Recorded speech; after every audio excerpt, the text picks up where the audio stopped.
అందరికీ నమస్కారం. నేను మీ డాక్టర్ సందీప్ పంచకర్ల, భీమిలి నియోజకవర్గ ఇన్ఛార్జ్, జనసేన పార్టీ.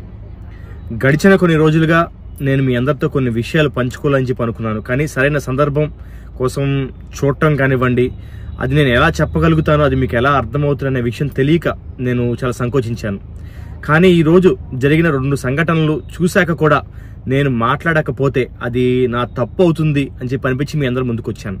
కాబట్టి ఇప్పుడు నేను చెప్పబోయే వీడియో పూర్తిగా చూసి అది మీరు అర్థం చేసుకుని మరొక 10 మందికి తెలియజేస్తారని చెప్పి నేను కోరుకుంటున్నాను. జనసేన పార్టీలో నా ప్రయాణం 2014లో మొదలైంది. ఎప్పుడైతే జనసేన పార్టీ అధ్యక్షుడు శ్రీ పవన్ కళ్యాణ్ గారు జనసేన పార్టీని స్థాపించారో ఆ రోజు మొదట జెండా పట్టుకుని విశాఖపట్నంలో అన్ని కాలేజీలకు తిరిగి విద్యార్థుల్ని సమీకరించుకుని వాళ్ళందరితో కలిసి విశాఖపట్నం బీచ్ రోడ్లో ఎక్కడైతే జనసేన పార్టీ ఆవిర్భావ సభని లైవ్ స్ట్రీమింగ్ ఇస్తున్నారో ఆ సభలో నేను ఆ విద్యార్థులందరితో కూడా విశాఖపట్నంలో చుట్టం జరిగింది. ఆ రోజు నుంచి మొదలైన నా ప్రయాణం అన్ని అంశాల్లో కూడా, అంటే జనసేన పార్టీకి సంబంధించి మీకు ఉద్దానం ప్రయాణం కానివ్వండి, చెలోరో చెల్లని చెప్పని పవన్ కళ్యాణ్ గారు విశాఖపట్నం నుంచి ఒంగోలు రోడ్డు మీద ప్రయాణించిన కార్యక్రమం కానివ్వండి, లేదు మీకు జనసేన పార్టీకి సంబంధించి 13 జిల్లాల్లో విద్యార్థి సమావేశాలు కానివ్వండి, ధవళేశ్వరం కవాత్ కానివ్వండి, అనంతపూర్ కవాత్ కానివ్వండి, మంగళగిరిలో జరిగిన ఆవిర్భావ సభ కానివ్వండి, 2018లో జరిగిన ఆవిర్భావ సభ కానివ్వండి, ఇప్పుడం సభ కానివ్వండి, you name it, I was there in it. నేను జనసేన పార్టీలో మీరు ఏ కార్యక్రమం చెప్పినా కూడా ఆ ప్రతి కార్యక్రమంలో నేను పాల్గొన్నాను. నా వంతు కృషి నేను చేశాను. అదేవిధంగా 2019లో జనసేన పార్టీ అధ్యక్షులు శ్రీ పవన్ కళ్యాణ్ గారు జనసేన పార్టీ అభ్యర్థిగా నన్ను భీమిలి నియోజకవర్గం నుంచి పోటీ చేసే అవకాశం కల్పించినప్పుడు ఆ రోజు నాకున్న సమయానికి సంబంధించి నాకున్న శక్తియుక్తులన్నీ కూడా పెట్టి దాదాపు 25,000 ఓట్లు భీమిలి నియోజకవర్గంలో నాకు రావడం జరిగింది. అప్పటి నుంచి 5 సంవత్సరాలుగా భీమిలి కాన్స్టిట్యున్సీలో నేను చేసిన నా ప్రయాణం, అదేవిధంగా స్థానిక ఎన్నికల్లో జనసేన పార్టీ అభ్యర్థులు పెట్టడం, స్థానిక జనసేన పార్టీ భీమిలి నియోజకవర్గంలో ఉన్న జనసేన నాయకుల సహకారంతో, వీర మహిళల సహకారంతో మేము దాదాపు 8,000 క్రియాశీల సభ్యత్వాలు భీమిలి కాన్స్టిట్యున్సీలో చేయించడం, పవన్ కళ్యాణ్ గారికి సంబంధించి ఆయన మీద వ్యక్తిగత దాడులు జరిగిన, వారి కుటుంబ సభ్యులపై దాడులు జరిగిన కాకినాడ లాంటి ప్రాంతాలకి స్వయంగా మేము వెళ్లి అక్కడ మా నిరసన తెలపడం, మా మీద దాడి జరగడం, అదేవిధంగా విశాఖపట్నంలో మాకు సంబంధం లేకుండా జనసేన పార్టీ అధ్యక్షులు శ్రీ పవన్ కళ్యాణ్ గారు వచ్చారు, ఆయన్ని ఇబ్బంది పెట్టాలనే ఉద్దేశంతో ఆ రోజు మరి రోజా గారు కానివ్వండి, వైసీపీ నాయకులు కానివ్వండి, మా మీద అక్రమంగా పెట్టిన కేసుల్లో దాదాపు 7 రోజులు పైచిలకు విశాఖపట్నం సెంట్రల్ జైలు లోపల గడిపిన వాడిని. సెంట్రల్ జైల్లో ఎంత మానసికంగా కానివ్వండి, శారీరకంగా కానీ నన్ను ఎంత బాధ పెట్టారో అది నా ఒక్కడికి తెలుసు. మరి ఇన్ని బాధలు పడి ఇన్ని కేసులు, ఈరోజు దాదాపు నా మీద 18 కేసులు ఉన్నాయి. నేను కూడా భీమిలి కాన్స్టిట్యున్సీ నుంచి నాకు టికెట్ వస్తే బాగుంటుందని చెప్పి నేను అనుకుంటున్నాను. కానీ ఈరోజు జరిగిన కొన్ని సంఘటనలు చూశాక మనం మాట్లాడకపోతే నా తప్పు అవుతుంది అని చెప్పి మేము మీ వద్దకు వచ్చాను. నేను చెప్పొచ్చు, 10 ఏళ్లుగా జనసేన పార్టీ కోసమే కష్టపడ్డాను. 10 ఏళ్ల నా జీవితాన్ని, 24 ఏళ్ల సంవత్సరంలో వచ్చిన వాడిని ఈరోజు 34 ఏళ్ల పాటు, 34 ఏళ్ల వయసు నాకు ఈరోజు 10 ఏళ్ల పాటు జనసేన పార్టీ నేను కష్టపడ్డానని చెప్పుకోవచ్చు. నా మీద 18 కేసులు వేయించుకున్నాను నేను చెప్పుకోవచ్చు. అదేవిధంగా 5 సంవత్సరాల పాటు భీమిలి కాన్స్టిట్యున్సీలో పనిచేశాను నేను చెప్పుకోవచ్చు.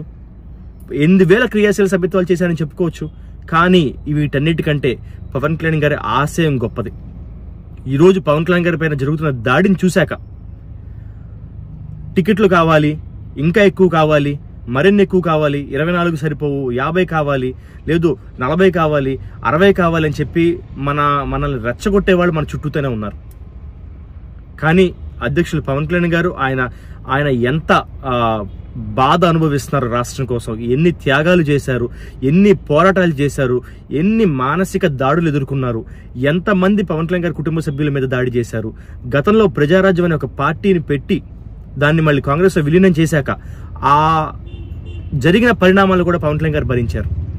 మనం 0 నుంచి ఏదైనా సరే పార్టీ పెడితే 0 నుంచి స్టార్ట్ అవుతారు. కానీ మన జనసేన పార్టీ అధ్యక్షుడు శ్రీ పవన్ కళ్యాణ్ గారు ఆల్మోస్ట్ -20, -30 నుంచి స్టార్ట్ అయ్యారు.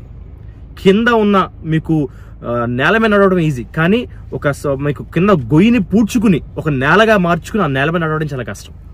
ఈరోజు మనం 24 సీట్ల వరకు చేరుకున్నామంటే దాదాపు ఒక 30 సీట్లు పూడ్చుకుని, 30 సీట్లకు చేయాల్సిన కృషి చేసి ఆ 30 సీట్లు పూడ్చుకుని పైన 24 సీట్ల పైకి మనం వచ్చాం.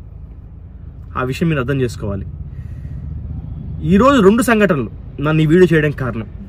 అదేంటంటే జగన్మోహన్ రెడ్డి గారి చెల్లి, అదేవిధంగా వైఎస్ వివేకానంద రెడ్డి గారి కూతురు స్వయంగా శ్రీమతి డాక్టర్ సునీత గారు ఢిల్లీ వెళ్లి ప్రెస్ మీట్ పెట్టి మా అన్న లాంటి వ్యక్తికి మీరు వైసీపీ పార్టీకి ఓటు వేయొద్దు, హత్య రాజకీయాలు చేసే వాళ్ళని మీరు ఎంకరేజ్ చేయొద్దు, ఒక సీఎం బాబాయ్ చనిపోతే ఈ రోజు వరకు కూడా నేషనల్ మీడియాలో ఒక న్యూస్ ఆర్టికల్ లేదు, దాని మీద డిబేట్ లేదు, దాని మీద డిస్కషన్ లేదు.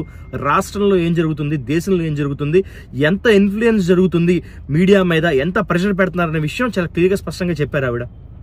అది కేవలం నేషనల్ మీడియాకే పరిమితం అవుతుందని చెప్పి అనుకుంటే, ఈ రోజు మీరు తీసుకుంటే గనక జనసేన పార్టీలో ఉండే ఒక వ్యక్తి, ఒక నాయకుడు, మరి ఆయన వైసీపీలోకి వెళ్లి హఠాత్తుగా జగన్మోహన్ రెడ్డి గారితో కండువా వేయించుకున్నారని చెప్పి తెలిసి ఆ విషయాన్ని మన ఆంధ్ర రాష్ట్రంలో ఉన్న బడా న్యూస్ ఛానల్స్, పెద్ద న్యూస్ ఛానల్స్ ప్రైమ్ టైంలో 7 to 8, 8 to 9 అనేది చాలా ప్రైమ్ టైం అది న్యూస్, ఏ న్యూస్ ఛానల్కైనా సరే.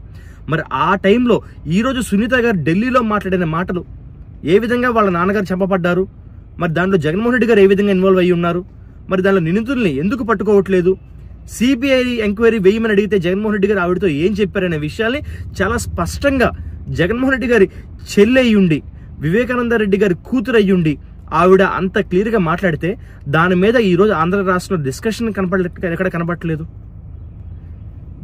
జనసేన పార్టీలోంచి బయటకు వెళ్ళిపోయి మరి ఆయన అంటే జాయిన్ అయిన వ్యక్తి ఆయన కండువా వేయించుకున్నారనే విషయం తెలిసి దాన్ని ప్రైమ్ టైం న్యూస్ లో పెట్టి మీకు చూపించారంటే, ఆయన్ని తీసుకొచ్చి కండువా వేసుకుని ఒక 10 నిమిషాలు కాకముందే ఆయన వచ్చి మీకు మీడియా ముందు ప్రత్యక్షమై జనసేన పార్టీ గురించి, పవన్ కళ్యాణ్ గారి గురించి విషయం చెమ్ముతున్నారంటే మీకు 2 విషయాలు అర్థం చేసుకోవాలి.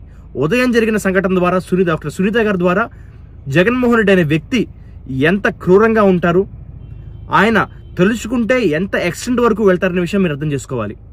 ఈరోజు సాయంత్రం జరిగిన ఆంధ్ర రాష్ట్రంలో ఈరోజు సాయంత్రం మీడియాలో చూసిన సంఘటనలు చూస్తే మీకు రెండో విషయం ఏం అర్థం అవ్వాలంటే, జగన్మోహన్ రెడ్డి గారు అనే వ్యక్తి మీడియాని కానివ్వండి, వ్యవస్థలను కానివ్వండి ఏ విధంగా మేనేజ్ చేయగలుగుతారు. అంత సెన్సేషనల్ న్యూస్ మార్నింగ్ జరిగితే మన ఆంధ్ర రాష్ట్రంలో ఉండే ప్రైమ్ న్యూస్ ఛానల్స్, బేసిక్ అంటే చాలా పెద్ద news channels, exclusive news channels కనీసం కవరేజ్ ఇవ్వకుండా జనసేన పార్టీలోంచి వెళ్ళిపోయి జగన్మోహన్ రెడ్డి గారి చేతితో కండువా వేయించుకున్న వ్యక్తిని తీసుకొచ్చి 7 గంటల నుంచి 9 గంటల వరకు ఛానల్స్ మార్చి ఎక్స్క్లూజివ్ డిబేట్స్ పెడుతున్నారు అంటే పవన్ కళ్యాణ్ గారి పైన ఏ విధంగా దాడి జరుగుతుందో మీరు అందరూ ఆలోచించుకోవాలి. అవతల వ్యక్తి జగన్మోహన్ రెడ్డి గారి అనే వ్యక్తి ఎంత ఎక్స్టెంట్ వరకు వెళతారనే విషయం మీరు ఆలోచించుకోవాలి. పవన్ కళ్యాణ్ గారికి ఒకానొక సమయంలో లైఫ్ థ్రెట్ కలిగింది, ఆయన పైన రెక్కీ జరిగింది. ఈరోజు నాలాంటి యువత ఈ వీడియో చూస్తున్న మీరు గనక పవన్ కళ్యాణ్ గారు తీసుకున్న నిర్ణయాల కోసం నిలబడకపోతే రేపు రాబోయే తరాలకు మనం అందరం జవాబుదారీగా ఉంటాం. మనం పవన్ కళ్యాణ్ గారిని ఆ రోజు నిలబడలేకపోయామైనా బాధపడే రోజులు వస్తాయి. కాబట్టి ఈరోజు ఎవరికి వాళ్ళు మీ వ్యక్తిగత స్వార్థాలు వదిలి పవన్ కళ్యాణ్ గారు తీసుకున్న ఏ నిర్ణయానికైనా మనం కట్టుబడి పోటీ చేసే, ఎన్ని స్థానాల్లో పోటీ చేస్తున్న విషయం కాకుండా పోటీ చేసే ప్రతి స్థానంలో మనం గెలిచి తీరాలన్న ఒక నిర్ణయంతో మనకున్న పవర్ అంతా కూడా కేంద్రీకృతం చేసుకుని ఆ 24 సీట్ల స్థానాలను గెలిపించండి.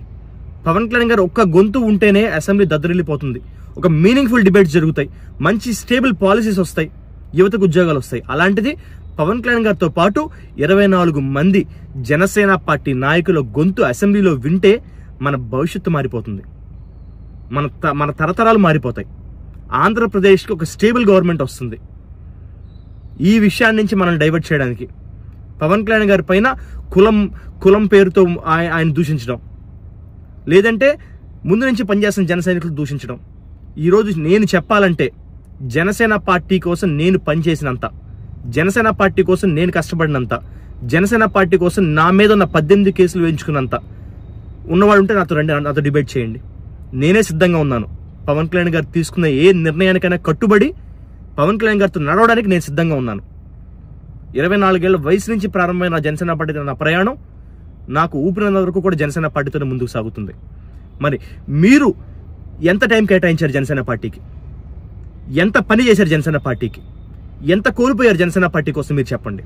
నాకన్నా ఎక్కువ కోల్పోయి ఉంటే గనక, నాకన్నా ఎక్కువ కేసులు పెట్టించుకుంటే గనక, నాకన్నా ఎక్కువ సేవ చేసి ఉంటే గనక, నాకన్నా జనసేన పార్టీ కార్యక్రమాల మీద మించి మీరు గనక పాల్గొని ఉంటే గనక, ఆఖరికి నా పెళ్లి రోజును కూడా నేను పవన్ కళ్యాణ్ గారిని చూసి ఆయన స్టీల్ ప్లాంట్ కోసం చేసిన దీక్షల మద్దతు తెలిపి నేను పెళ్లిపేటలు ఎక్కాను. అంత పనిచేసిన వ్యక్తిని నేనే ఈరోజు పవన్ కళ్యాణ్ గారు తీసుకున్న నిర్ణయం కోసం కట్టుబడి పవన్ కళ్యాణ్ గారితో నడవడానికి సిద్ధంగా ఉన్నానంటే మీరు సిద్ధంగా ఉండరా? కాబట్టి దయచేసి ఇది చాలా క్రూషియల్ మూమెంట్. మనం పోటీ చేస్తుంది, యుద్ధం చేస్తుంది చిన్న వ్యక్తితో కాదు, నేషనల్ మీడియా నుంచి గల్లీలో ఉండే సోషల్ మీడియా వరకు ఇన్ఫ్లుయెన్స్ చేయగలిగే వ్యక్తిని. అది ఈరోజు సంఘటనతో మీకు ప్రూవ్ అయి ఉండాలి. కాబట్టి పవన్ కళ్యాణ్ గారు తీసుకున్న ఏ నిర్ణయానికైనా దయచేసి మనం కట్టుబడి ఉందాం. మనం పోటీ చేసే ప్రతి స్థానంలో గెలిచి పవన్ కళ్యాణ్ గారిని అసెంబ్లీలోకి పంపిద్దాం. ఇది కనీసం నా కోసమో మీకోసమో కాదు, ఆంధ్ర రాష్ట్ర భవిష్యత్తు కోసం, నా పిల్లల కోసం, మీ పిల్లల కోసం, రేపు రాబోయే తరాల కోసం. కాబట్టి పవన్ కళ్యాణ్ గారిని జరుగుతున్న దాడుల్ని మనమే తిప్పికొట్టాలి. I stand with Pawan Kalyan garu. మీరు నిలబడతారా లేదా అనేది ఈరోజు మీరు తీసుకున్న నిర్ణయం బట్టి ఉంటుంది. కాబట్టి డైవర్ట్ అవ్వద్దు, ఇన్ఫ్లుయెన్స్ అవ్వద్దు. ఆంధ్ర రాష్ట్రం గురించి ఆలోచించండి, జరిగిన తప్పుల గురించి ఆలోచించండి. మరొక 5 ఏళ్లు జగన్మోహన్ రెడ్డిని భరించే సత్తా, జగన్మోహన్ రెడ్డిని భరించే శక్తి ఆంధ్ర రాష్ట్రానికి లేదు, మన భవిష్యత్తు తరాలకు లేదు. కాబట్టి మీరందరూ కూడా దయచేసి జనసేన పార్టీ అధ్యక్షులు శ్రీ పవన్ కళ్యాణ్ గారు తీసుకునే ఏ నిర్ణయానికైనా కట్టుబడి ఉండండి. జనసేన పార్టీ అధ్యక్షులు శ్రీ పవన్ కళ్యాణ్ గారు తీసుకునే ఏ అడుగుకైనా ఆయనతో పాటు కలిసి నడవండి. పవన్ కళ్యాణ్ గారిని ఎట్టి పరిస్థితుల్లో కూడా మనం కాపాడుకుని తీరాల్సిందే. అలాంటి నాయకుడు మళ్ళీ తర్వాత తరాల్లో వస్తాడు. అంతకుముందు తరాల్లో నేనైతే చూసాను కూడా నమ్మకం నాకు లేదు. కాబట్టి ఇప్పుడు ఈ రోజు పవన్ కళ్యాణ్ గారిని మనం ఎంతమంది కాపాడుకుందాం, ఎంతమంది పవన్ కళ్యాణ్ గారితో పాటు నిలిచామనేది ఇంపార్టెంట్. కాబట్టి ప్రతి ఒక్కళ్ళు కూడా మీరు జరుగుతున్న వాస్తవాలు తెలుసుకోండి, కళ్ళు తెరవండి. వాడు చెప్పాడు, వీడు చెప్పాడు, ఇంకా పెరుగుంటే బాగుండేది, మీకు ఇమాజినేషన్లో బతకద్దు, రియాలిటీలోకి రండి. వాస్తవం మనం పోటీ చేస్తున్న 24 ప్రస్తుతానికి ఈ రోజుకి 24 సీట్లు, దాన్ని మనం ఎలా గెలిపించుకోవాలో ఆలోచించండి. మీడియా మేనేజ్ చేస్తున్నారు, దాని గురించి ఆలోచించండి. వ్యవస్థలు మేనేజ్ చేస్తున్నారు, దాని గురించి ఆలోచించండి. రేపు బూత్లో ఏ విధంగా ఎలక్షన్ చేయాలో దాని గురించి ఆలోచించండి. మిగతాదంతా కూడా పవన్ కళ్యాణ్ గారు చూసుకుంటారు. ఆయన ఒక్కడి గొంతు కొన్ని లక్షల గొంతులతో సమానం. కాబట్టి డైవర్ట్ అవ్వద్దు. చాలా క్రూషియల్ మూమెంట్. కలిసి కష్టపడదాం. మన అధ్యక్షులు శ్రీ పవన్ కళ్యాణ్ గారు ఒక జాతీయ నాయకుడు. ఆయన తీసుకున్న ఏ నిర్ణయమైనా మన రాష్ట్రం కోసం, మన దేశం కోసమే ఉంటుంది. దాంట్లో మనందరం లాభపడతాం. సో కాబట్టి తాత్కాలిక బెనిఫిట్స్ కోసం కాదు, లాంగ్ టర్మ్ బెనిఫిట్స్ కోసం పవన్ కళ్యాణ్ గారితో నడుద్దాం. మీ అందరూ అర్థం చేసుకున్నారని కోరుకుంటూ, జై జనసేన, జై పవన్ కళ్యాణ్, జై హింద్.